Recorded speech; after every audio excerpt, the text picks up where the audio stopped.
Baking paper sits in almost every Australian kitchen drawer. We use it constantly, lining trays for cookies, wrapping fish for the oven, preventing roasted vegetables from sticking. It seems completely harmless because it's just paper. But it isn't quite that simple. The baking paper industry involves manufacturing processes most consumers never think about. Chemical treatments, synthetic coatings, and processing choices can vary dramatically between products, and those differences matter when you're heating paper to 200 degrees Celsius with food sitting directly on top. Today we're looking at how baking paper is made, which processing methods raise legitimate questions, and how to identify products that better align with your health priorities. We'll also look at alternatives that deliver the same performance without unnecessary chemical processing. This isn't about fear, it's about making informed choices with something you use regularly. To understand the differences, you first need to know how baking paper is made. Baking paper starts as wood pulp, just like ordinary paper. However, it undergoes additional processing so it can withstand high heat and moisture. The base paper needs to be stronger and more heat-resistant than standard paper products. Many manufacturers bleach the pulp to achieve bright white paper. Traditional bleaching uses chlorine-based compounds, which can leave trace residues in the finished product. These residues become more relevant when the paper is exposed to oven temperatures. There are alternatives. Oxygen-based bleaching and hydrogen peroxide bleaching produce lighter paper without chlorine compounds. These methods cost more, but eliminate certain residue concerns. Some manufacturers skip bleaching entirely, producing unbleached brown paper that avoids bleaching chemicals altogether. The trade-off is appearance, not performance.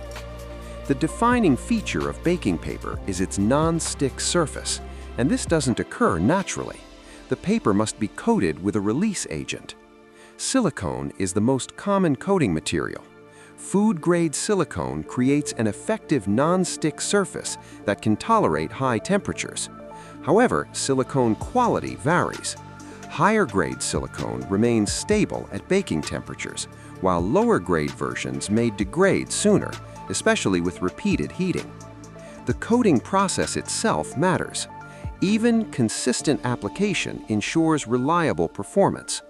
Uneven coating creates weak spots where food sticks, paper scorches, or degradation begins. Some manufacturers still use quilon, a chrome-based coating. While approved for food contact, quilon raises different concerns than silicone, particularly regarding trace heavy metals. These manufacturing details matter because baking paper is in direct contact with food at high heat. Chemical stability at room temperature doesn't guarantee stability in a hot oven.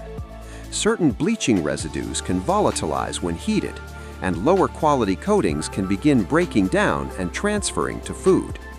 One concern involves chlorine bleaching. Traditional bleaching processes can create organochlorine compounds, including dioxins. Modern manufacturing has dramatically reduced these levels, and current products are well below regulatory limits. Still, trace amounts accumulate when bleached paper is used multiple times a week for years. Regulatory limits are generally based on single exposures, not cumulative lifetime exposure. No system tracks your total intake across baking paper, coffee filters, paper plates, and food packaging combined, which is why some consumers prefer to minimize unnecessary sources. Coating degradation is another issue. Quality silicone coatings should remain stable up to around 230 to 250 degrees Celsius.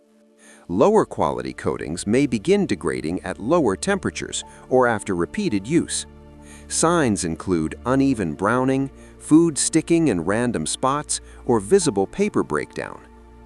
Heat thresholds are often misunderstood. Baking paper is designed for baking, not grilling, broiling, or extreme roasting. Many home cooks unknowingly exceed safe temperature ranges. The paper may appear usable, but can still be breaking down in ways you can't see or smell. Transparency is a recurring problem. Many products provide little to no information about bleaching methods, coating type, or certified temperature limits. Premium brands tend to disclose these details clearly, while budget options often do not. Mainstream national baking paper brands found in major supermarkets are familiar, widely advertised, and competitively priced. They typically use bright white paper, indicating bleaching, and silicone coatings that perform adequately for everyday baking. Cookies, cakes, and vegetables usually cook without obvious issues. However, consistency can vary between batches, and details about coating grade or bleaching method are rarely disclosed. Visual appeal plays a big role. Bright white paper signals cleanliness, even though unbleached paper performs just as well.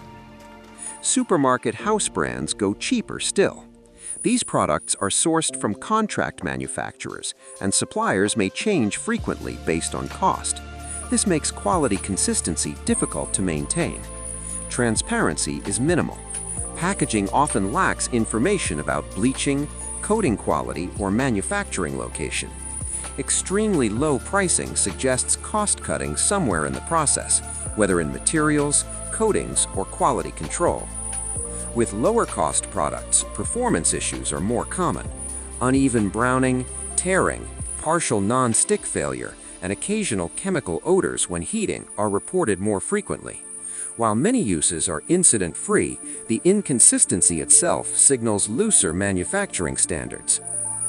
Ultra-budget baking paper found in discount stores sits at the bottom of the quality spectrum. These products use very thin paper, minimal or poorly applied coating, and aggressive bleaching. Quality control is limited or non-existent. Users frequently report scorching at relatively low temperatures, poor non-stick performance, tearing that creates fire hazards, and noticeable odors when heated. These are clear signs of breakdown during normal cooking conditions. Smaller regional or lesser-known brands vary widely. Some offer good quality at reasonable prices, while others are simply rebranded low-cost products. Without clear labeling or certification, it can be difficult to tell the difference without trial and error.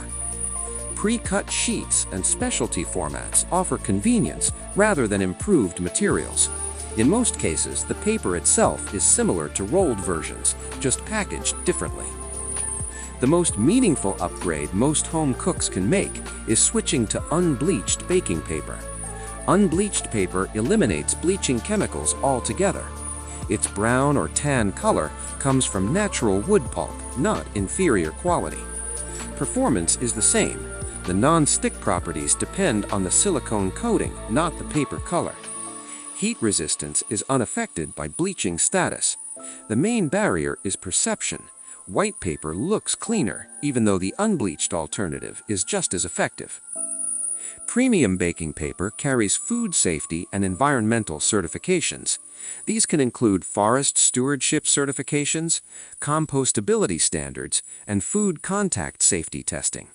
These certifications cost money, which partly explains higher pricing, but they provide independent verification rather than marketing claims. Premium pricing reflects real differences: higher-grade silicone, gentler processing, better quality control, consistent coating, and higher heat tolerance. These products tear less, stick less, perform more consistently, and often survive multiple uses. Environmental considerations also matter. Truly compostable baking paper must be certified. Unbleached paper with a pure silicone coating and proper certification offers the best balance of performance and environmental responsibility. Reusable silicone baking mats are another option. They eliminate disposable paper entirely, last for years, and provide excellent non-stick performance. Their limitation is flexibility. They work best for flat baking, not wrapping or molding around food. When shopping, read labels carefully. Look for clear temperature ratings, unbleached status or bleaching disclosures, coating information, certifications, and manufacturer details. Transparency usually signals confidence in manufacturing quality. The cheapest option often creates false economy. Poor performance wastes food. tears require double layering, and potential chemical concerns add hidden costs. Mid-range or premium unbleached baking paper often offers the best balance of price, performance, and peace of mind.